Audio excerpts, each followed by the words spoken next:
sospendere in ogni struttura ospedaliera pubblica e privata accreditata tutta l'attività chirurgica programmata per la quale è previsto ricovero in terapia intensiva post-operatoria. Sospensione di ogni attività chirurgica programmata che preveda il ricorso in terapia intensiva post-operatoria. Lo dispone una circolare che la Regione Veneto ha indirizzato a tutte le strutture sanitarie pubbliche e private accreditate e convenzionate.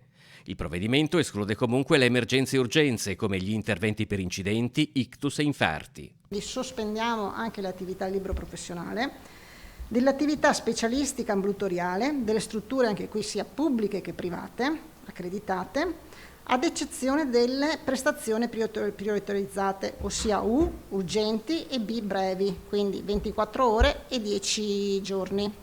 Si tratta sostanzialmente del provvedimento che venne già adottato a marzo, durante la prima fase di coronavirus, per non occupare con attività programmate posti nelle terapie intensive durante l'emergenza pandemica.